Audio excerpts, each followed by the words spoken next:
Olá, amigos da Ferrovia Sociedade, tudo bem com vocês? Meu nome é Vitor Pires Vencovski, estou mais uma vez aqui com vocês para falar sobre a história das ferrovias brasileiras e também para responder aquela pergunta: por que o Brasil é um dos países mais atrasados com relação ao transporte ferroviário de cargas e passageiros?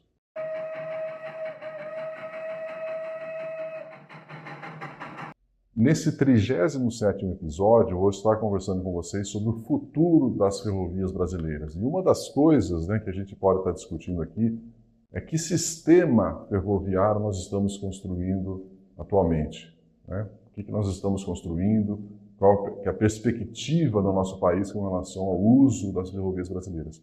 E uma das coisas que a gente pode fazer, como sempre, é comparar com o nosso país com o que está acontecendo em outros países. Então, qual que é a realidade das ferrovias em outros países, né? Então, uma coisa que chama muita atenção é a ampliação das ferrovias no mundo. Então, a cada vez mais, vários países estão ampliando suas redes ferroviárias para transportar todos os tipos de produtos, para transportar passageiros, né? Nós temos uma gama enorme de tipos de trens, de tipos de serviços de transporte ferroviário. E um dos projetos que mais chama atenção é a construção, que aconteceu na última década aí da malha ferroviária na China de transportes de alta velocidade. Então eles construíram aí mais de 40 mil quilômetros de trens de alta velocidade, isso aí é que chama muita atenção, né? Também, uma coisa que chama muita atenção quando nós comparamos o nosso país com a realidade em outros países é que este ano o trem-bala japonês está completando 60 anos. Então, enquanto nós estamos aí discutindo que tipo de ferrovia nós vamos construir, ou como que a gente faz para concluir uma ferrovia aí que está às vezes mais de 10 anos de construção, o Japão ele está comemorando aí 60 anos da inauguração do trem de alta velocidade deles, né? Então imagine só o que está acontecendo no mundo com relação ao transporte ferroviário.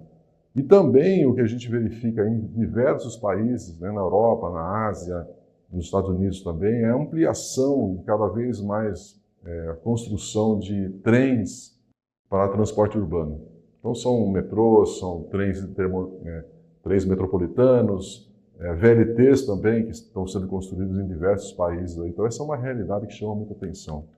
E também, mais recentemente, nós estamos vendo aí que a ferrovia cada vez mais é usada como um transporte mais limpo, mais adequado ambientalmente. Então tem vários países aí, como a própria Áustria, que tem o Klimatik, que é todo um programa aí de redução de emissão de gases de efeito estufa, e tudo isso está centrado num transporte mais eficiente sobre trilhos, né?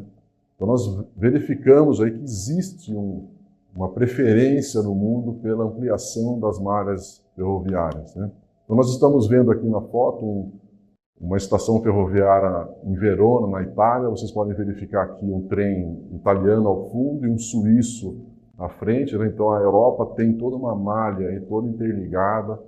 Os trens circulam em diversos países ao mesmo tempo, né? Então existe uma preocupação muito grande aí com relação a esse transporte ferroviário. E também os VLTs que estão espalhados em diversas cidades da Europa, da Ásia principalmente.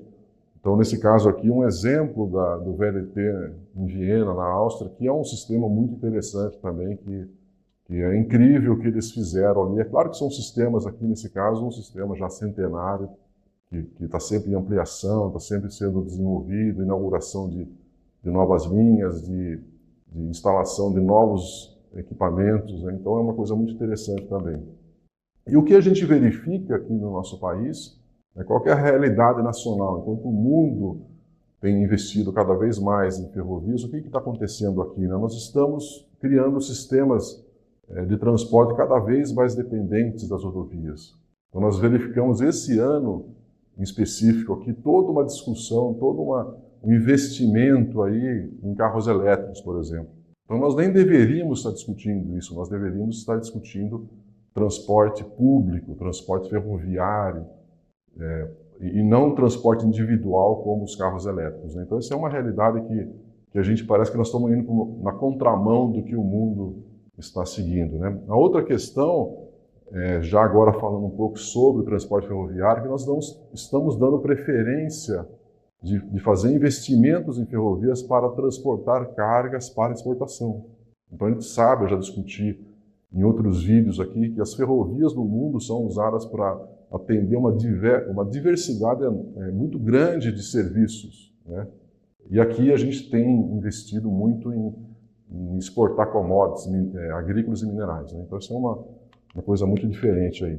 E também o que a gente verifica é que o transporte metropolitano sobre trilhos, eles às vezes fica muito restrito a algumas cidades. Então quando nós analisamos as estatísticas de transporte de passageiros desses sistemas metropolitanos, ele praticamente fica concentrado em São Paulo e na cidade do Rio de Janeiro, né? Então aqui eu estou vendo uma empresa importante aqui no Brasil, que é a CPTM, né, lá no pátio da Lapa, em São Paulo, né, e também a linha Lilás, lá de São Paulo, que é da Via Mobilidade, né? Então são sistemas que realmente São Paulo resolveu investir bastante em transporte ferroviário, que claro que foi a única opção, né, porque a cidade não aguenta mais o uso de carros, né, mas de uma certa forma essa é uma opção muito melhor, né, em termos de mobilidade urbana.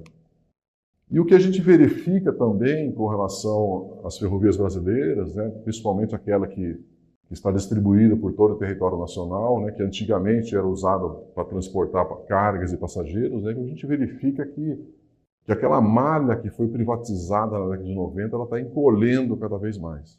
Então, o setor privado resolveu investir, escolheu alguns trechos aí que são mais viáveis, né, para próprias empresas e acabou investindo mais em alguns desses trechos aí, principalmente os corredores de exportação. E as outras malhas que não fazem parte do interesse dessas empresas estão sendo desativadas e algumas, inclusive, devolvidas para a União. E também uma coisa que chama muita atenção, que ao contrário de outros países, né, aqui as ferrovias de cargas, elas acabam transportando suas próprias cargas. Isso é uma realidade também que é difícil de entender, né? Quer dizer, em vez de construir ou de a gente ter um sistema ferroviário que é organizado por empresas, por exemplo, transportadoras, não, nós temos ferrovias que os próprios concessionários transportam suas próprias cargas, né? Tá?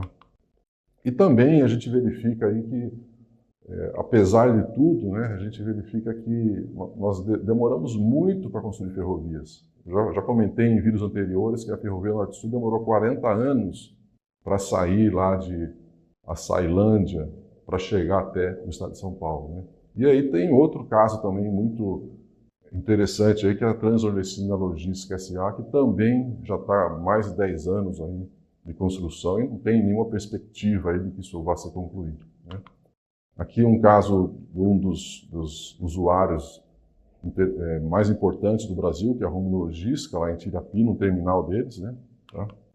Então, uma das conclusões que eu queria apresentar para vocês aqui é que eu não vejo nenhum plano assim de expansão das ferrovias, né? A gente vê muitos planos do setor privado, que eles querem construir suas próprias ferrovias e querem definir ali origem, destinos, que tipo de ferrovia, mas eu não vejo um plano nacional efetivo que realmente mude o nosso país com relação à mobilidade urbana, com relação à movimentação de cargas e pessoas por todo o território nacional. Então eu não vejo um plano efetivo que realmente coloque o Brasil de igual para igual a muitos países aí que resolveram investir em ferrovias, né? Bom, como vocês sabem, eu quero muito que vocês também estudem, que vocês criem aí o próprio conhecimento de vocês sobre a história das ferrovias brasileiras. Então, eu queria muito apresentar para vocês aqui o site das 3 empresas que controlam as ferrovias de cargas no Brasil. Então, entrem no site dessas empresas.